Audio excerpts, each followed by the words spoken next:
When HS2 was announced, it wasn't just a train, it was a promise. A promise to transform travel in the UK, boost economies in the north, and carve hours off long, tedious commutes. It was marketed as the future of British rail, a slick, high-speed revolution that would zip passengers from London to Birmingham in under 50 minutes. The reality, however, has been a far bumpier ride. How did we get here? And what derailed this ambitious plan? Join us as we unravel the truth behind Britain's £100 billion railway catastrophe. Before we begin, give us a quick like and subscribe to the channel for more content like this. If you're done with that, then let's get right into the video. When HS2 was announced in 2009, it captured the imagination of many across the UK. More than just a high-speed rail project, it was envisioned as a transformative initiative that would slash travel times, reduce congestion, boost northern economies, and position Britain as a leader in modern infrastructure.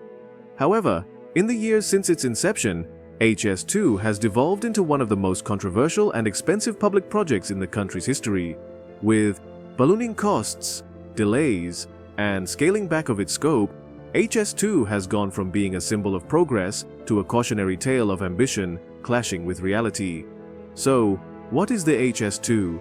HS2, short for High Speed 2, was Britain's largest infrastructure project in decades.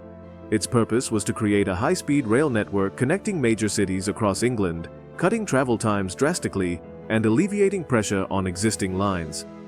At the heart of its appeal was its promise to revolutionize travel: London to Birmingham in just 49 minutes, down from over an hour, and London to Manchester in 1 hour and 8 minutes, shaving an hour off current times. The trains, designed to reach speeds of up to 230 miles per hour, symbolized not just efficiency, but environmental progress.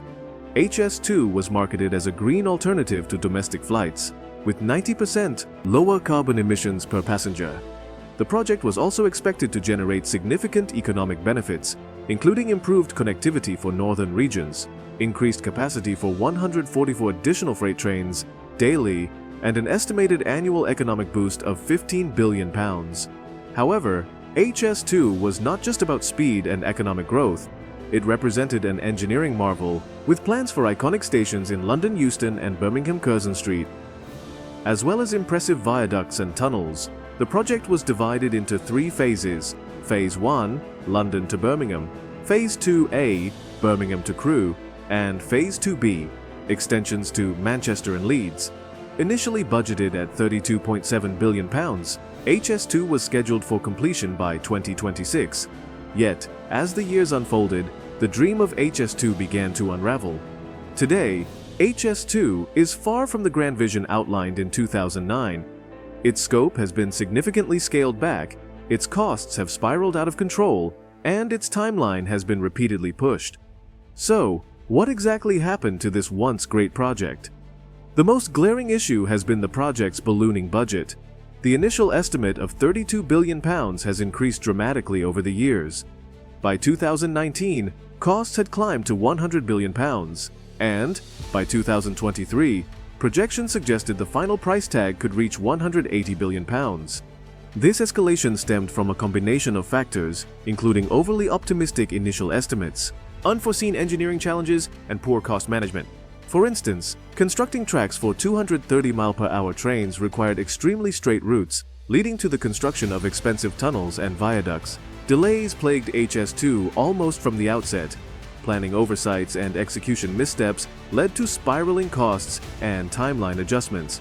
The Chilterns, an area of outstanding natural beauty, became a particular point of contention, with rerouting and mitigation efforts driving up expenses. Additionally, political motivations often overshadowed long-term planning.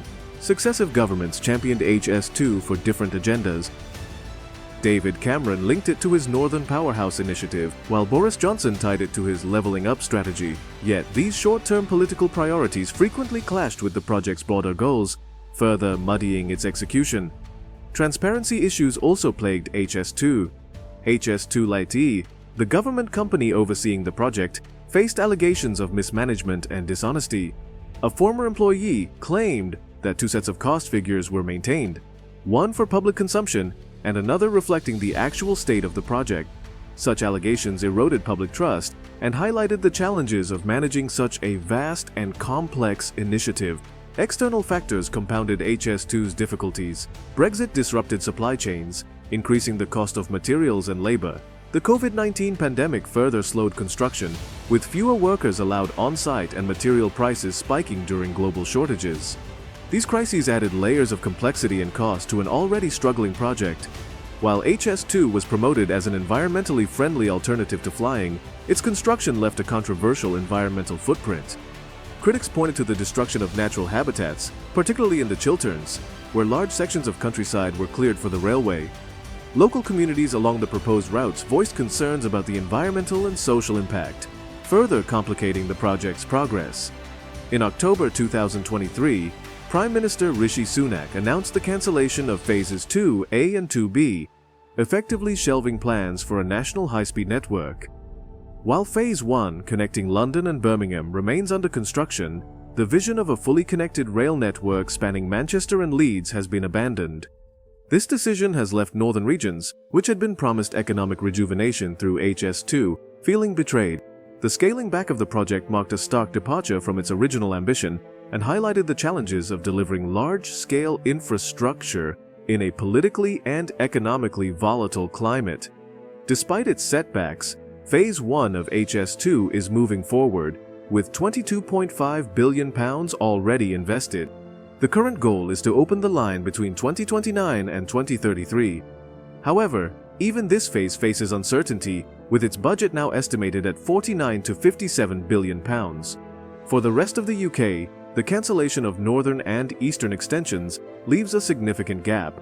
While alternative upgrades to existing rail lines have been proposed, they fall short of the transformative impact HS2 was supposed to deliver.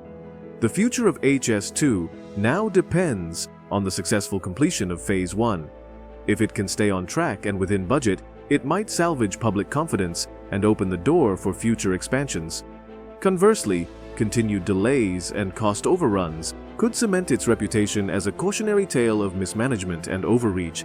HS2 began as a bold promise to connect a nation, to bridge the gaps between North and South, and to reimagine what rail travel could be in the UK. But ambition, while inspiring, can sometimes outpace reality. Now, as we stand at the crossroads of what could have been and what remains, HS2 forces us to confront deeper questions. The story of HS2 isn't just about railways and budgets. It's a mirror reflecting the complexities of ambition in modern Britain. As the tracks are laid and billions more are spent, we're left wondering, was HS2 a necessary step toward progress, or a cautionary tale of overreach? The answer may not be clear today, but its legacy will shape how we dare to dream and build for generations to come. What are your thoughts about the HS2? Do you think it's salvageable? Let us know in the comments below. If you liked today's video, click the like button and subscribe to the channel. Thank you so much for watching, and we'll see you on the next one.